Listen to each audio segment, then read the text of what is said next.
Olá, doutoras, doutores, senhoras e senhores, meus amigos empresários, meus amigos cientistas contábeis, economistas. Eu trago um tema hoje aos senhores porque fui suscitado numa pequena reunião que eu tive hoje com um grupo de empresários sobre a possibilidade de compensarmos ou quitarmos dívidas tributárias, tanto na esfera federal como na esfera estadual, utilizando títulos emitidos em libras esterlinas.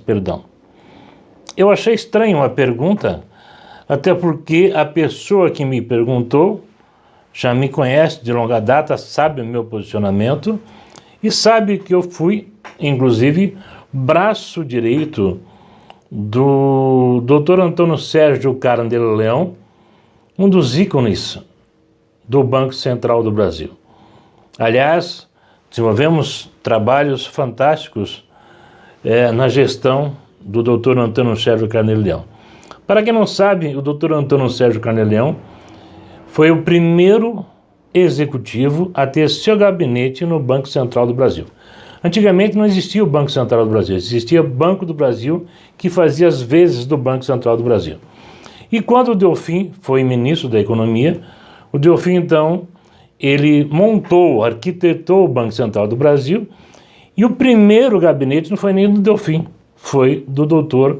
Antônio Sérgio Carandello Leão, com quem eu tive o privilégio e a honra de trabalhar e aprender muito com esse homem, principalmente nos assuntos interligados ao STN e ao CODIP.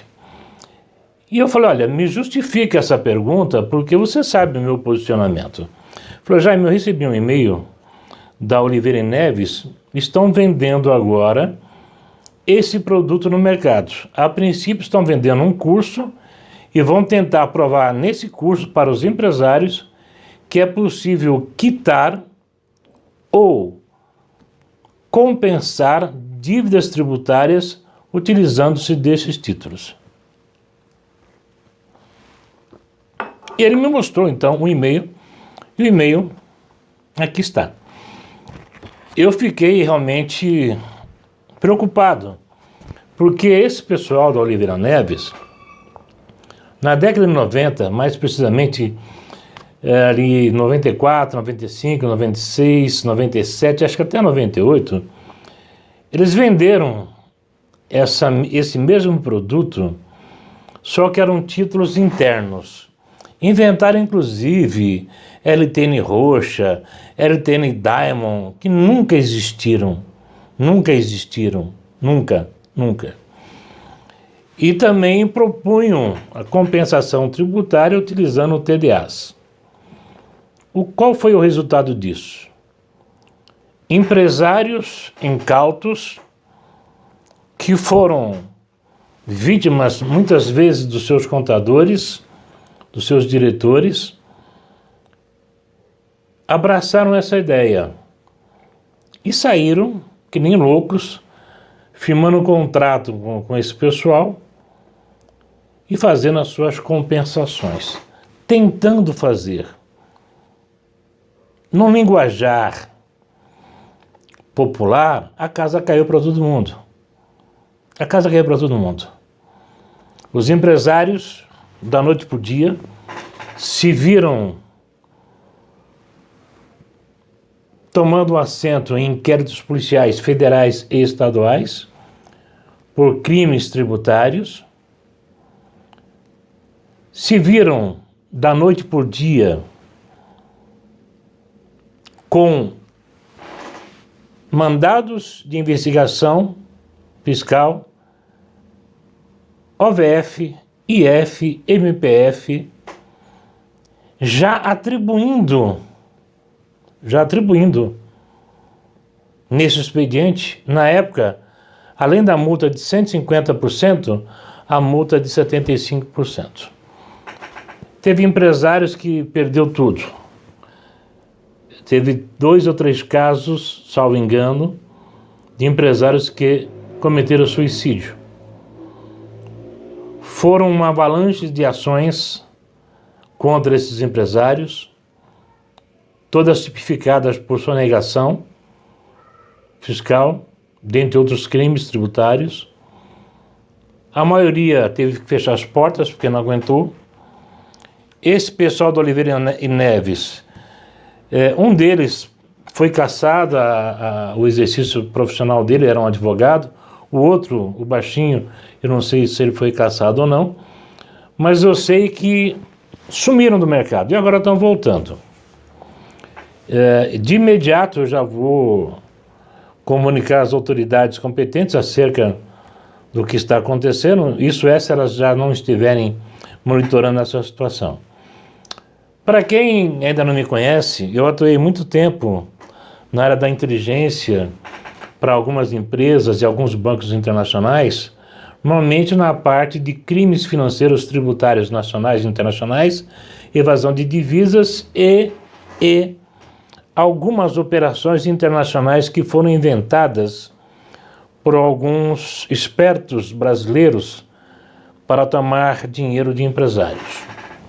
Eu fiz parte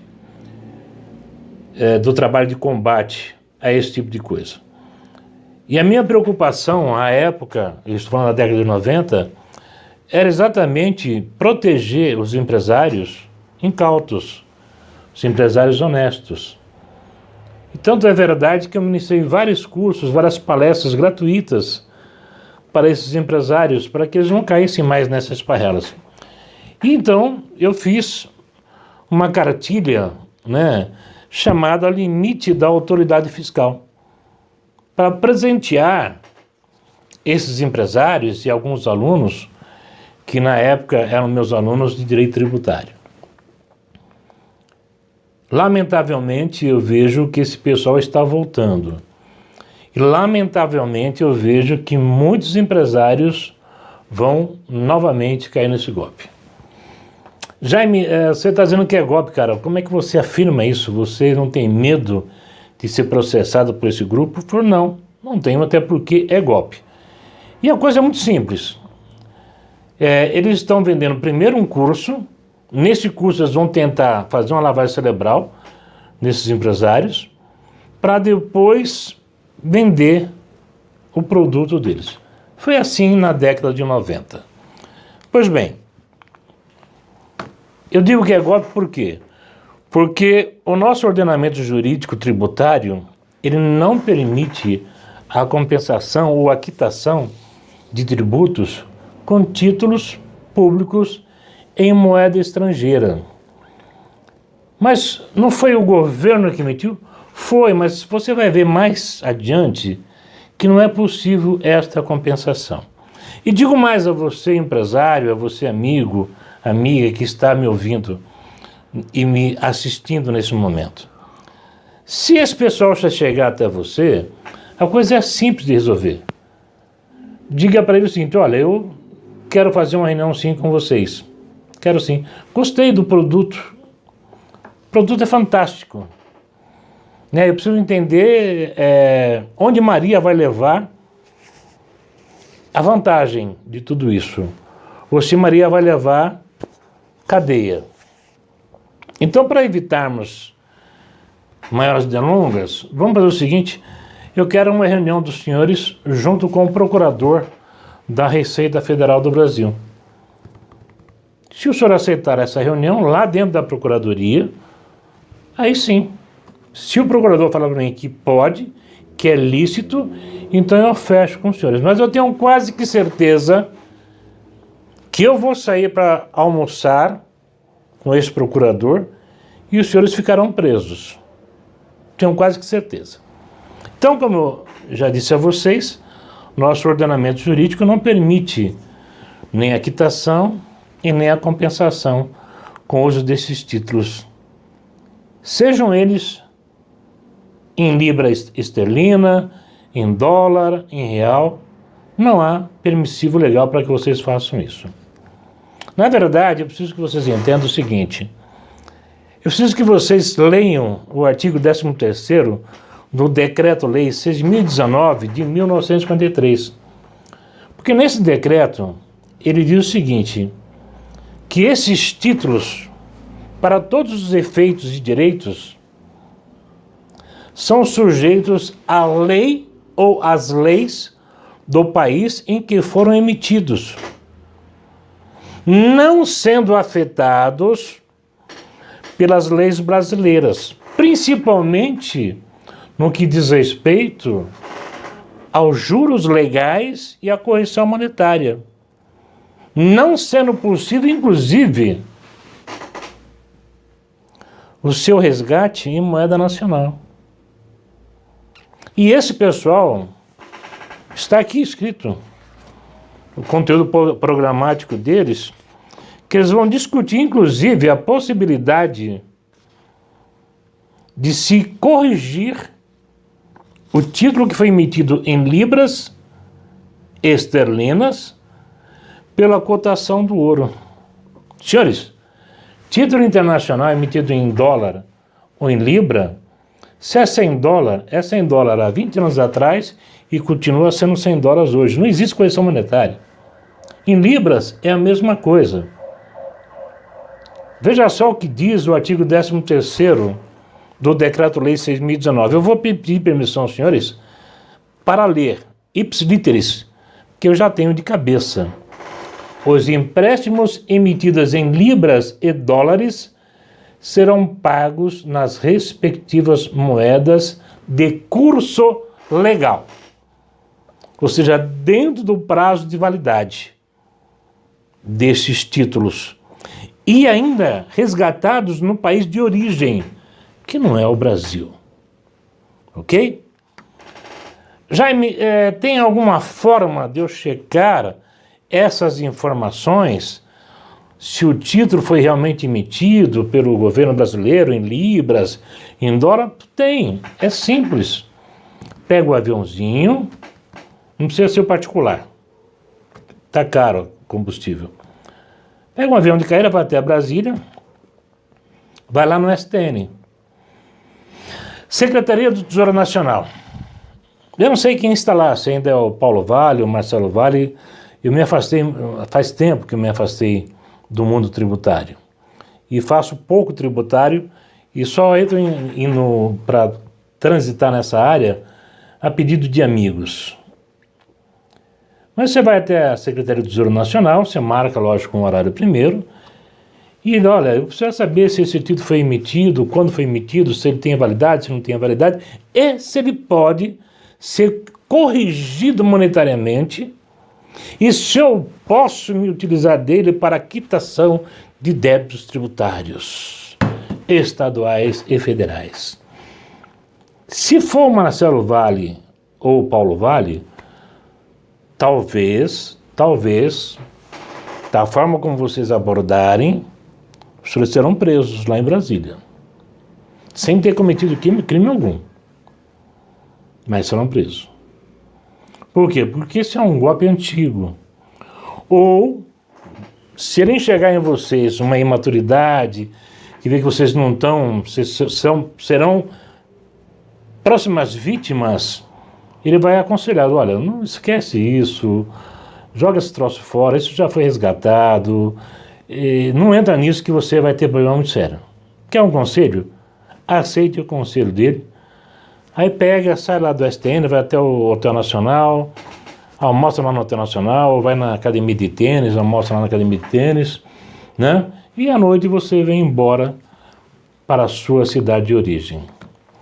O Decreto-Lei 6.019 de 43, ele editou normas definitivas para os pagamentos desses títulos que foram emitidos em dólar ou em libras. É só pegar esse decreto-lei e vocês vão ver tudo que está afeito a esses títulos, a obrigação do governo ao resgate desses títulos, né? Agora tem uma surpresa desagradável para vocês, se por acaso os senhores estavam pensando em fazer isso. Esses títulos foram chamados ao resgate entre 1968 e 1979. O que foram chamados a resgate? próximo do prazo que foi estipulado, que quando o título é emitido pelo governo para gerar a máquina do governo, esses títulos têm um período de validade. E um período de validade e um período de rendimento e aproveitamento do rendimento pelas pessoas que fazem a compra. Basta você entrar no Tesouro Direto hoje que você vê como é que funciona isso, né? Então, esses títulos específicos que esse cidadão está tentando, eu gostaria de não chamá-lo de cidadão, mas não posso ser mal educado. Eles foram chamados ao resgate, ou seja, olha, quem tem esse título, que não recebeu os dividendos, ou que ainda tem dividendos para receber, venha, traga o título, porque na época eles eram emitidos em papéis. Hoje não mais, hoje é tudo eletrônico. Para que você faça o resgate. Então as pessoas compareciam no banco, tá aqui, deu meu e zarpavam. Ou convertiam esses títulos em LTN, porque existe uma leizinha que foi feita ao apagar das luzes, no segundo mandato do senhor Fernando Henrique Cardoso, que ele permitiu que pessoas que tivessem esses títulos próximo de vencimento poderiam transformá-los em LTN, letra do Tesouro Nacional. Beleza? Quem fez isso ficou bem. Por quê? Porque a LTN tem cotação em bolsa de valores. E se você tem a LTN, e se você contabilizou, registrou no seu balanço, né? Registrou na sua declaração de imposto de renda, nesse caso, sim, devedor e credor simultâneos, as dívidas se compensam. Mas é um processo jurídico que não é fácil de se ganhar. Alguns espertalhões vendiam liminares. E aí depois a casa caía, a liminar era cassada, o cara já tinha feito compensações tributárias legalmente, porque o título tinha cotação em bolsa de valores. E de repente, do nada, ele tinha que pegar, assumir o auto de infração com 75%, não caberia mais de 150% de multa, e pagar os valores que ele compensou indevidamente. Será que ele tinha dinheiro em caixa? Qual seria o PL dessas empresas? Era um PL positivo que dava para suportar essa situação? A maioria não, né? Senhores, 99% desses títulos vieram ao resgate. 99% desses títulos vieram a resgate. O que sobrou? 1% que provavelmente o portador, porque esses títulos eram ao portador. O portador devia ter falecido, eram pessoas, geralmente quem fazia muito investimento em títulos naquela época eram pessoas idosas. O cidadão ou a cidadã faleceu, isso ficou lá no baú, os netos, os filhos não sabiam o que fazer com isso e deixaram. Então, 1% se divide em títulos que não foram levados a resgate, portanto 0,5%, e 0,5% se divide em títulos falsos, títulos falsificados, inclusive com laudos periciais dizendo que eram títulos legítimos, tá certo? Portanto, o laudo também era falso. E cansei de pegar casos assim. Muito bem. Jaime, você falou que esses títulos têm que ser pagos na origem, no país de origem. Sim. Os títulos emitidos em moeda estrangeira só pode ser resgatado naquele país que foi emitido. Aquele país que comprou, que fez esse investimento, que comprou esses títulos do Brasil. Em uma outra aula eu falo para vocês o porquê que são emitidos esses títulos. Não cabe essa aula aqui agora nesse momento, até porque o assunto é bem complexo. Não que vocês não estejam à altura do conhecimento, não é isso, mas que aí vai delongar mais, né? Os títulos impressos em moeda estrangeira são negociados fora do Brasil. Fora. E só podem ser resgatados lá no país de origem, lá no exterior. Se foi Inglaterra, Inglaterra, se foi Estados Unidos, Estados Unidos, se foi na França, na França, se foi no Canadá, Canadá, na Alemanha, na Alemanha, e assim sucessivamente. E esses títulos não estão sujeitos a ajuste ou correção com base na legislação brasileira. E esses caras aqui estão dizendo que sim, é possível atualizar o dólar pela cotação do ouro. Gente do céu, 100 dólares nos Estados Unidos há 40 anos atrás é 100 dólares hoje, não tem correção monetária. Inglaterra também não tem. Libra é Libra, fim de papo. Ponto. E os caras estão dizendo que dá para atualizar.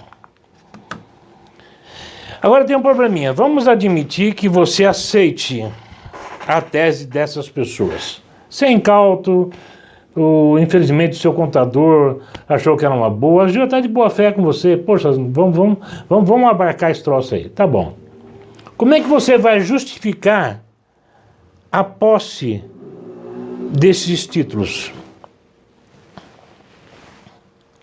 Como você adquiriu o título? Primeira pergunta. Segunda, onde? Lembre-se que esses títulos só podem ser negociados no país de origem. Se é Inglaterra, Inglaterra, se é Estados Unidos, Estados Unidos, se é Alemanha, Alemanha, se é na França, na França, se é em Paris, Aparecida do Norte, em Aparecida do Norte, tá certo? Só lá. Quando você foi lá, o que você foi fazer e por que você adquiriu esse título lá, beleza? Quando? Está declarado no seu imposto de renda? Foi tributado? Essas são as perguntas que o delegado federal, que o delegado estadual, que o Ministério Público, que a Procuradoria e que os juízes vão fazer ao senhor. Ok? Mas essa pergunta você já tem que se antecipar antes, para você não se tornar vítima dessas pessoas. Não, excelência, meritíssimo, ô seu juiz, não. Você estava mexendo lá no baú do vovô e no baú da vovó, e eu achei esse troço lá. Ah, entendi. Então, esses títulos eram uma vez o vovô do Janjão. E o Janjão achou o baú do vovô.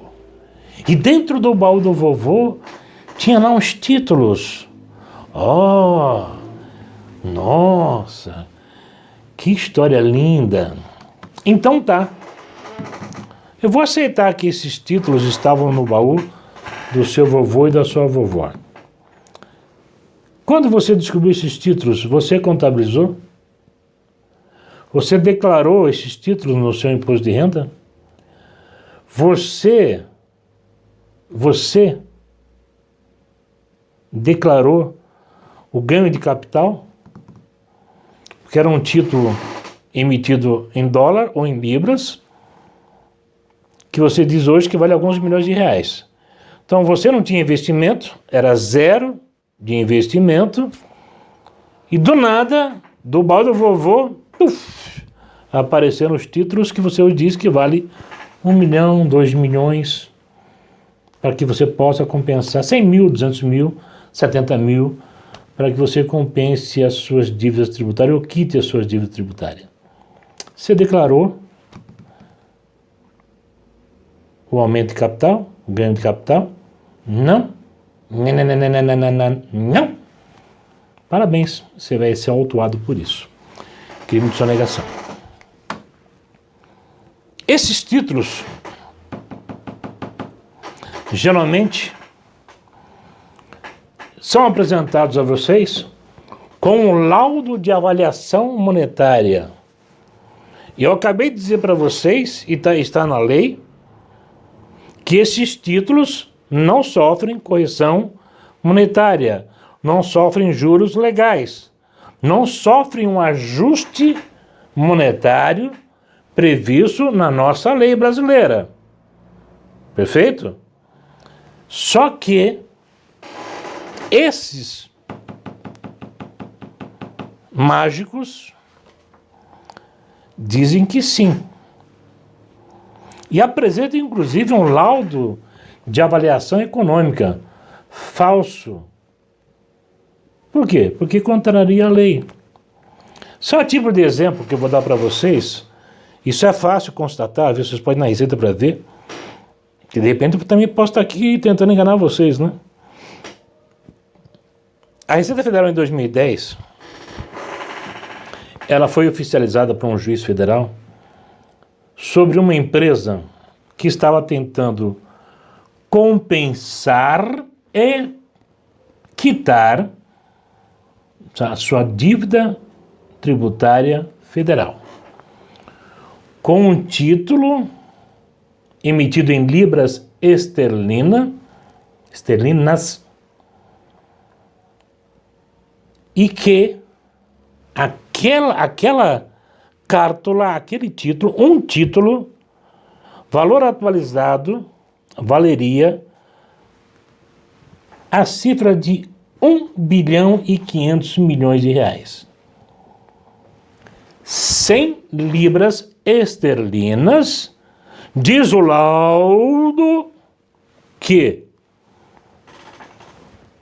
valeriam 1 bilhão e 500 milhões de reais. E aí o caboclo te apresenta isso. Sabe o que aconteceu? Vocês têm ideia do que aconteceu? Não tem ideia? Imagina o seguinte, você compra um título, uma pólice, 100 libras. E o cara te apresenta um laudo de avaliação econômica, nem estou nem falando do laudo que vai legitimar a autenticidade daquele documento. Ok?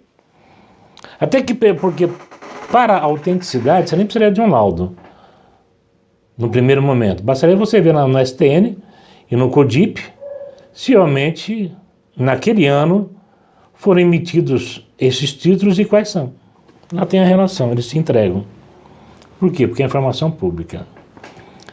Então você compra um título de 100 libras, fechou?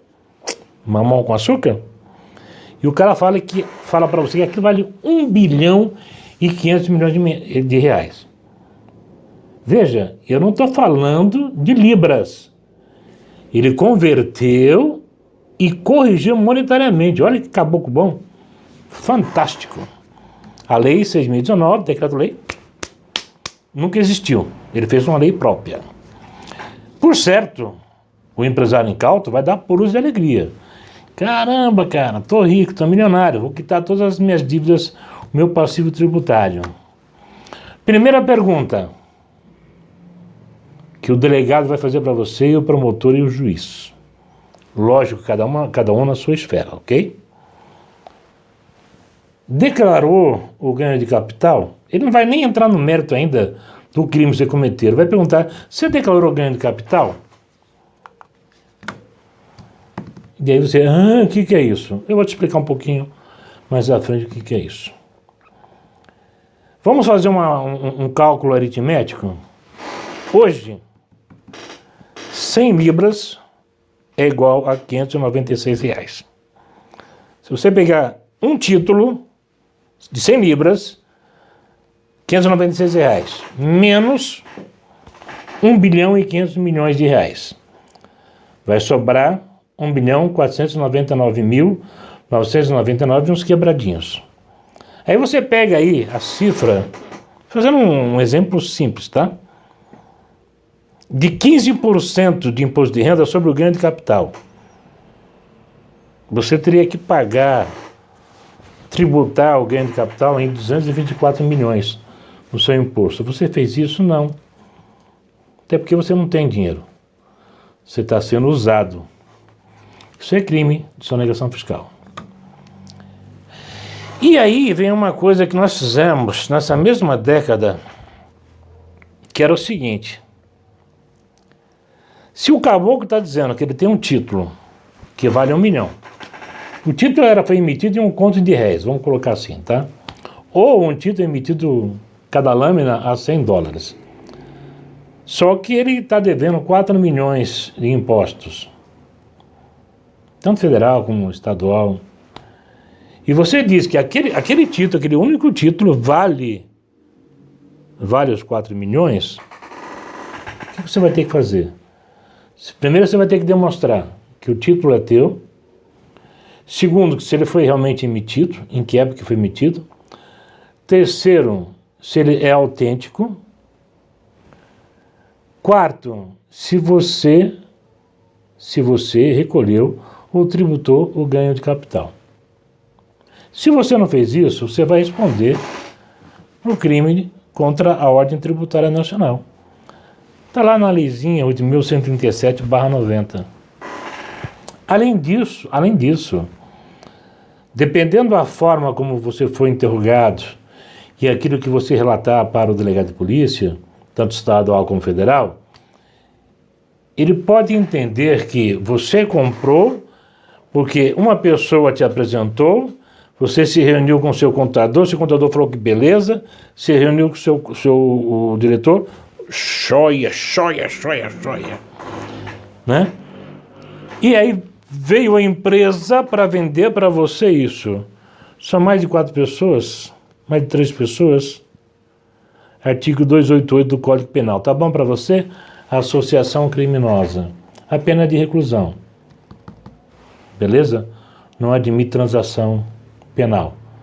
Pela Lei 9.099/95, a partir do artigo 74 e diante. E a pena de reclusão de 1 a 3 anos. Se você for um bonzinho, boazinha, nunca ter cometido um crime, no caso do 288, você vai ser condenado, vai cumprir em regime aberto. No cumprimento de regime aberto, com base no artigo 41 do Código Penal, o juiz poderá transformar a sua pena em 2 penas restritivas de direito. Uma, prestação de serviços à comunidade, ok? Ele vai estipular a carga horária. A outra, uma multa pecuniária. E aí o céu é o limite. É óbvio que não vai ser a loucura que faz aquele moço que tem lá naquele careca lá, entendeu, né? Sabe aquele lá aqui, né? Aquele, né? Sabe aquele moço lá de cima? Aquele lá de cima, tem a capa preta? Lógico que não. Aqui existe previsão legal para que o juiz converta a pena de prisão, mesmo em regime aberto, por 2 restritivas de direitos. E aí o céu é o limite. Quem vai definir é o juiz. Ele vai dizer, olha, você vai pagar mais uma multa, uma pena pecuniária que vai ser recolhida aos cofres da União de tantos R$1.000 ou de tantos milhões de reais. Ok? Muito bem, senhores. Mas tudo isso agora nós vamos entrar na engenharia desse pessoal. Jaime, eu tenho uma dívida de 10 milhões. Né? Qual é a vantagem que Maria leva nisso aí? É simples. Geralmente a vantagem que eles oferecem para Maria é quitarem 100% do seu passivo tributário com 50% ou com 60%. Se você quitar a sua dívida, 100% da sua dívida pagando 60%, 40% fica no seu cofre. Se você quitar por 50% fica no seu cofre. E como é que funciona? Qual é a arquitetura? Qual é a engenharia que os caras montam? Primeiro, você vai assinar com esse pessoal um contrato de cessão de direitos dos títulos, que eles dizem que eles têm os títulos. Tá? Então, nós vamos fazer uma cessão de direitos para você a uma bagatela de 40%. 10 milhões, 40%, 400 mil, certo? Deixa eu pegar minha calculadora aqui, gente. Que eu não sei se eu ainda sei fazer conta, mas deve ser isso. Né? Ok. Então, para que ele transfira para você 40%. Beleza? Aí vem um contrato de assessoria jurídica, porque o advogado tem que ser o advogado deles, porque eles têm todos os esquemas, têm todos os caminhos, são os Moisés, né, que vão abrir o mar vermelho para você, em direção à cadeia. Você vai pagar de 10% a 20% sobre o total da sua dívida para esse pessoal. Então, você tem um primeiro contrato de cessão de direitos dos títulos, 40%, e o segundo contrato de assessoria jurídica, porque eles é que vão entrar com processo, uns falam que é administrativo, não pode ser administrativo porque o agente fiscal de renda não tem autonomia, não tem plataforma para fazer isso, salvo alguns convênios entre multinacionais. Isso é uma outra aula que eu posso ministrar para vocês em uma outra oportunidade. Embora já esteja meio enferrujado no direito tributário. Mas quem aprendeu a andar de bicicleta nunca vai esquecer, né, de como se faz para andar de bicicleta. Então você vai ter dois contratos, um de 40% e outro que vai de 10% a 20%. Então, na pior das hipóteses, você vai fechar o contrato por 60%. Beleza? E o que mais tem que ser feito? Nada, só isso. É o que eles falam. Mas espera um pouquinho. Se você não tinha dinheiro para pagar a sua dívida, como é que do nada você compra títulos no valor de 60% dessa dívida, que você quer quitar como se fosse 100%, tá certo? E esses títulos foram contabilizados? Você recolheu o ganho de capital? Está contabilizado?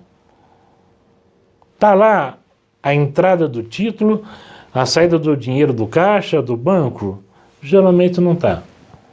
Porque eles te forçam a não fazer dessa forma, e até porque, se você fizer isso, você está provando para o governo que você quis sonegar e que você tem dinheiro escondido em outros lugares. Você trabalha com caixa 2, e aí você vai dançar. Você vai responder a mais um crime. Certo? Vai dar certo? O que vocês acham? Vai dar certo? Não precisa nem ser evidente para dizer que não vai dar certo. Não vai dar certo. Você gastou de 50% a 60% do valor da sua dívida. Vamos admitir a hipótese de que você conseguiu fazer a quitação, fazer a compensação, que o juiz tenha engolido sapo, tenha engolido bola, ou que eles tenham montado um tremendo esquema e feito isso tudo de forma administrativa, que infelizmente nós sabemos que tem esses esquemas, até hoje perduram, né? Mas uma hora a casa vai cair. E na hora que a casa cair, o que vai acontecer? Os caras não estão mais no Brasil, saíram fora. Já montaram outro negócio. Você não vai achar ninguém.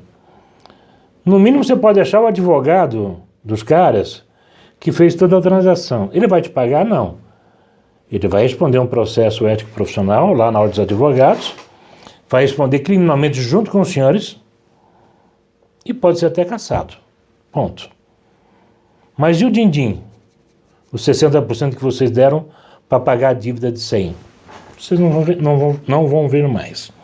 Pior do que isso, os senhores não irão ver, vai vir sobre vocês, vai retornar para o seu CNPJ essa dívida, graças a Deus, só com a multa de 75%. Façam as contas. Um exemplo simples. Era 1 milhão e agora voltou esse 1 milhão para o seu CNPJ, que você vai ter que pagar, acrescido de 75%, então 1.750.000, salvo melhor juízo. Já sou um senhorzinho de idade, me desculpe, e advogado não sabe fazer conta, pelo menos eu não sei, né? E só isso já, irmão? Não, peraí. Volta 1 milhão, vem os 75%, aí vem a correção monetária do período em que você deixou de pagar, vem os juros legais, vem honorários advocatícios da procuradoria. E você tem que pagar. E ainda vai ter o quê? O desdobro para os crimes tributários, bem como se pegar um delegado que gosta de trabalhar, ele vai te colocar também na formação de quadrilha ou na associação criminosa. Mas é só isso, Jaime?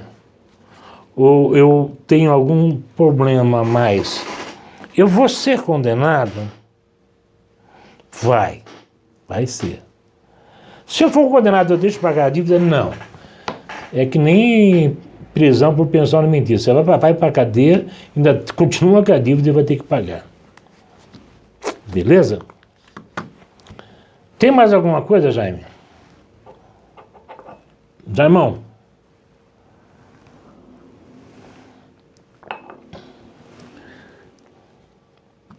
Tem mais alguma coisa?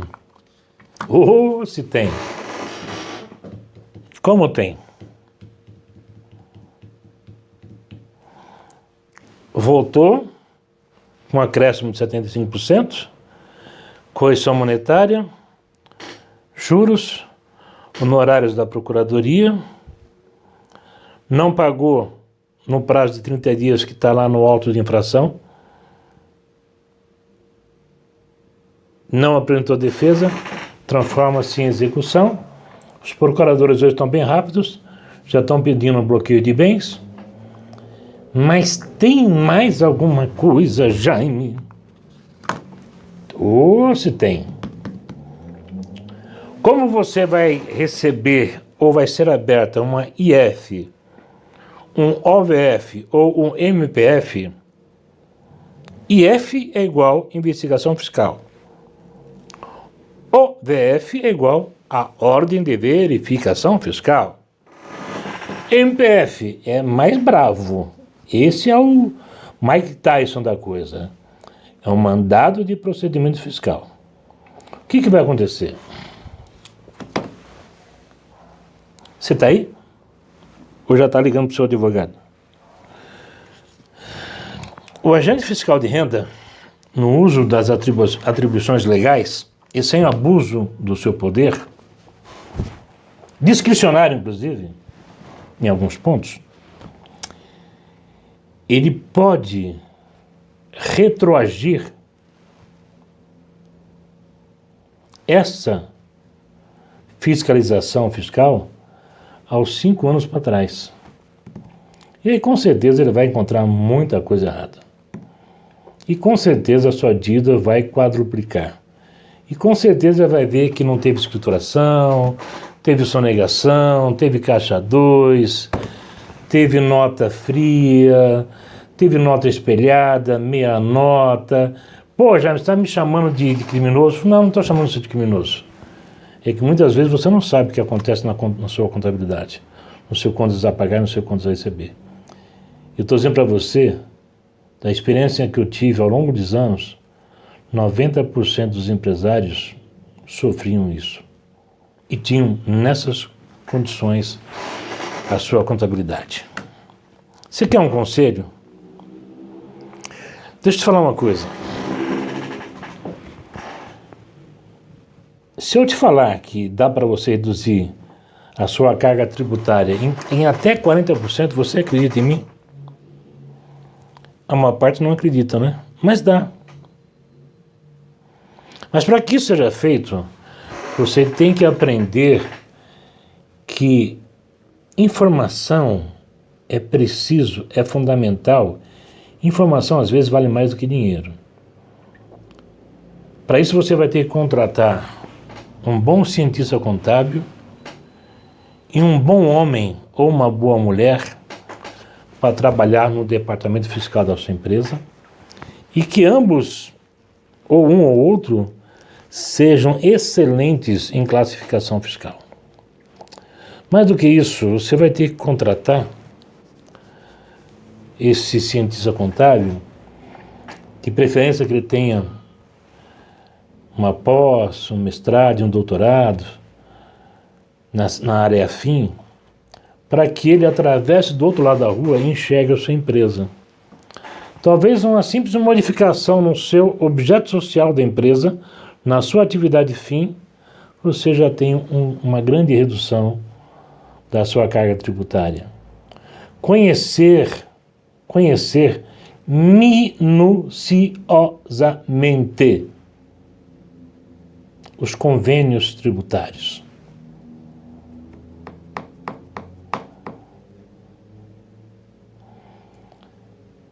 Tem que ter um profissional para chegar para você e falar: meu irmão, fecha a tua empresa, que a concorrência está vendendo o teu mesmo produto abaixo do seu preço a 40%.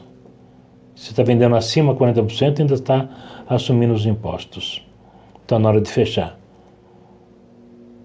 Acontece que os empresários não querem perder tempo em assistir uma palestra, mesmo que seja gratuita, e muito menos ainda querem aprender, assistir, se for domingo.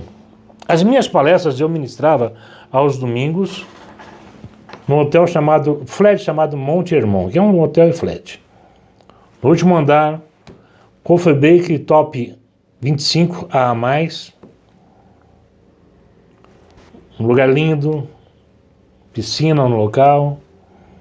E era uma palestra que começávamos às 8 horas, parávamos às 9 para o coffee break aqui até às 10 horas, um senhor coffee break. E depois íamos até às 14 horas. Alguns me acompanhavam para um almoço, outros iam embora para casa. Mas eu emitia 200 convites, apareciam 30, 40 pessoas. Teve um dia que apareceu 10 pessoas. Mas eu fiquei feliz, porque não eram 10, eram 15. Que tinha eu e a equipe que estava trabalhando comigo. E eu dei a palestra do mesmo jeito. Do mesmo jeito dei a palestra. Como se eu estivesse dando uma palestra para mais de 100 pessoas. E aí num domingo, um empresário do ramo de peças automobilísticas, de partes, falou: cara, eu só vim hoje porque é você. E vim mais também para tomar um café, cara. Porque domingo, essa hora, vocês me fazem sair da cama. Eu falei: bicho, então volte. Se você quiser tomar um café, nem entre na palestra, fica aí. Se quiser, pode ir. A mesa está posta, né? O buffet está posto. Vai lá, se serve à vontade. Se quiser fazer uma marmitex para levar para casa também, pode levar. Mas não entre, não. Porque a partir do momento que você fala isso para mim, você está me desrespeitando. Porque se você tem compromisso no domingo, eu também tenho. Só que eu estou largando o meu compromisso social em pleno domingo, assumindo a dívida de pagar o espaço, a alocação do espaço, te dá um coffee break, te dá ferramentas para você reduzir em até 40% da sua carga tributária. E tu fazer isso no domingo por quê? Porque eu entendo que você tem que trabalhar de segunda a sexta, ou de segunda a sábado. Então, se você tem vida social, meu irmão, eu também tenho.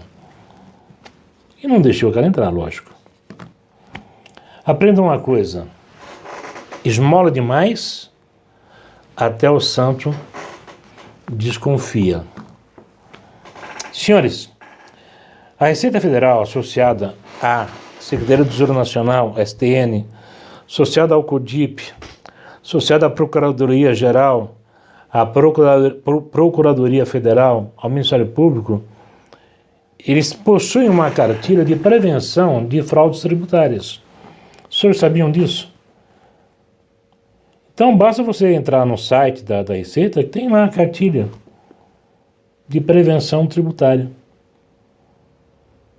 Ali tem tudo que você precisa saber sobre prevenção a fraudes tributárias.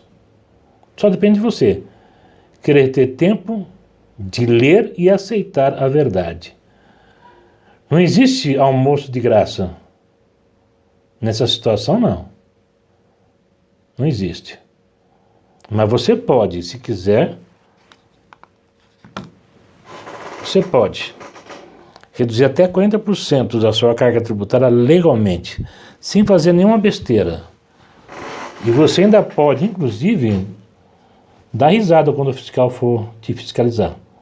Ou você não pode chamar o agente fiscal de renda para dentro da sua empresa. Eu tinha clientes que depois que eu saneava a empresa deles na parte tributária, só que aí já entrava a parte tributária, daqui a pouco eu já estava na parte societária. Eu tive empresas que os caras queriam que eu fosse diretor da empresa, mas eu não aceitava. Eu tinha clientes que eu falava, ó, chama o fiscal, vamos pôr à prova o nosso trabalho aqui. E a maior parte desses clientes, até hoje, são meus amigos. Até hoje são meus amigos. E nós fazemos questão, chama a fiscalização. Ó, porque você, não sei se os senhores sabem, cada vez que o agente fiscal de renda vai até a sua empresa, que tem uma ordem de verificação fiscal, uma investigação fiscal, ou um mandado de procedimento fiscal, ele é obrigado, ao final dos trabalhos, emitir uma certidão, e a empresa tem que ter um livro próprio, onde ele vai escriturar, dizendo que esteve na empresa, fez a auditagem, uma fiscalização de período tanto e tanto, nada consta contra essa empresa. Ele tem que preencher esse livro. Hoje deve ser tudo por sistema, né? Certidões. E naquela época carimbava o carimbo dele, com a matrícula dele, e ele assinava. Então, se de repente aparecesse um engraçadinho lá, olha, eu vim fazer uma fiscalização na sua empresa, mas já foi feita. Ah, não, tá aqui o livro. Que conversa é essa? E aí você já põe o cara para correr. E é isso, senhores. Eu lamento muito ter que ver mais uma vez esse lixo aqui. Vou notificar as autoridades policiais acerca disso. Vou notificar a Receita Federal, ela precisa saber disso. A Fazenda Nacional também. Porque eu espero que os empresários não tenham de sabor que outros tiveram na década de 90. E eu espero, sinceramente, não ver nenhum dos senhores de maus lençóis e muito menos fazendo companhia para os irmãos metralhas. Deus abençoe a todos, forte abraço, tamo junto, qualquer coisa é só me chamar. Se quiserem falar comigo, é fácil, drjaime, Direito Médico e Saúde, @yahoo.com.br ou vale, com 2 L's, advogados, @yahoo.com.br ou no meu WhatsApp, 011 98755 0412. Eu tenho uma página na internet, o portal O Direito Médico. É óbvio que lá você só vai ter matéria sobre o direito médico. Mas tem algumas matérias também que eu falo sobre questões societárias, tributárias, e você, com certeza, se você se inscrever na minha página, você vai ser beneficiado com as informações que lá contém. Deus abençoe a todos, forte abraço, até qualquer dia.